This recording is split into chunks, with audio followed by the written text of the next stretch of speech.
Rapido Bangalore harassment case से आप सब वाकिफ तो होंगे, जो फिलहाल तो बहुत ज़्यादा वायरल हो गया है, जिसमें एक लड़की ने एक बाइक राइड ली और सफ़र के दौरान उस ड्राइवर ने उससे गलत तरीके से अप्रोच किया और टच किया।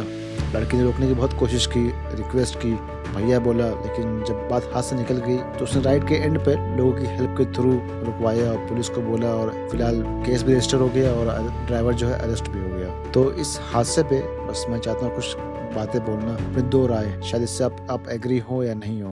जो सबसे पहला वाला एंगल है कि जो हुआ वो गलत हुआ, इसमें कोई शक नहीं, कोई दो राय नहीं इसमें कि हैरेसमेंट जो है जुल्म है, और जुल्म कभी भी जस्टिफाई नहीं कर सकते हम लोग। औरत का हक है हिफाजत, इस्लाम में भी और लॉ में भी। जो ही पनिशमेंट सुटेबल हो वो मिलनी चाहिए। औरत को सेफ एंड सिक्योर फील करना चाहिए। ये सेफ और सिक्योर फील करना कोई एहसान का काम नहीं है, ये उसका राइट है, उसका हक है ये।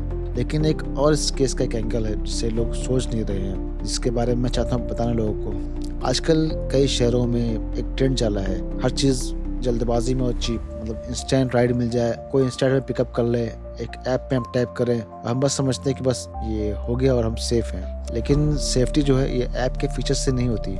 सेफ्टी जो होती है आपके एनवायरनमेंट से होती है, सामने वाले की नीयत से होती है और एक मौके से होती है।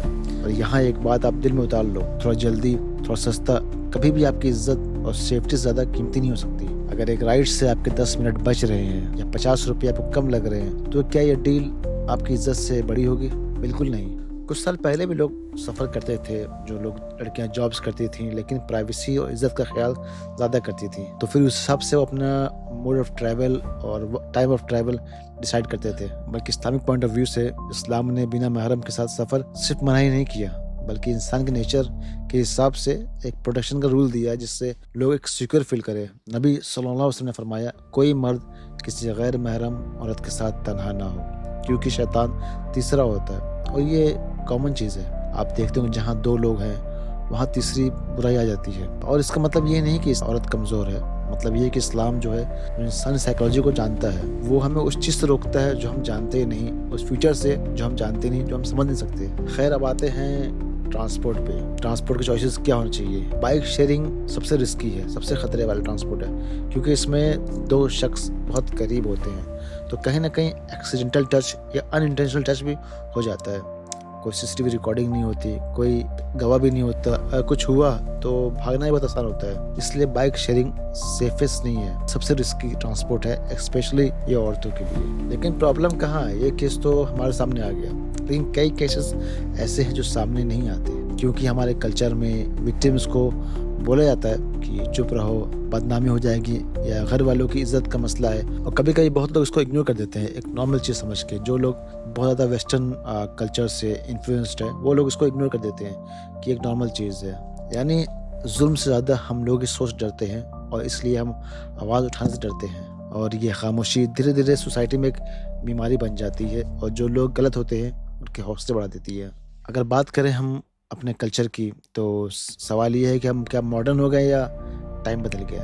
क्या हम अपने कल्चर और डिग्निटी को समझ रहे हैं, या हम धीरे धीरे इसको खोना शुरू कर दिए? सोचो, आप सोचो, क्या आप अपनी बहन को किसी अननोन ड्राइवर के पीछे बैठने दोगे, या कोई हस्बैंड अपनी वाइफ को बैठने देगा? और बैठने के बाद क्या वो सेफ या सिक्योर फील करेगा? या कोई माँ अपने बेटे को किसी लेडीज के पीछे बैठा दे, अपोजिट में देखते हैं हम लोग, या कोई बीवी अपने हस्बैंड को बैठा दे, वो सिक्योर फील करेगी? कभी नहीं करेगी। तो कैसे मान लें कि ये सेफ मोड है या सिक्योर मोड है? ज़्यादा साल पहले की बात नहीं कि स्टूडेंट्स जो साथ में पढ़ते थे वो भी अपने क्लासमेट के पीछे बैठने में एतराज़ करते थे। और बहुत बार जो हमारे रिलेटिव्स होते हैं वो भी अगर किसी को बोलते हैं बाइक में बैठने के लिए पीछे, तो भी लोग मना कर देते हैं, क्योंकि उसमें बहुत सारी चीज़ें होती हैं। अगर आप किसी को लिफ्ट भी देते थे तो लोग मना कर देते थे, चाहे आप कितना क्लोज क्यों ना, क्योंकि वो समझते थे कि ये चीज़, ये क्लोजनेस, ये सही नहीं है। तो हम मॉडर्न नहीं हुए, हम सिर्फ इमिटेट कर रहे हैं, नकल कर रहे हैं। किसकी?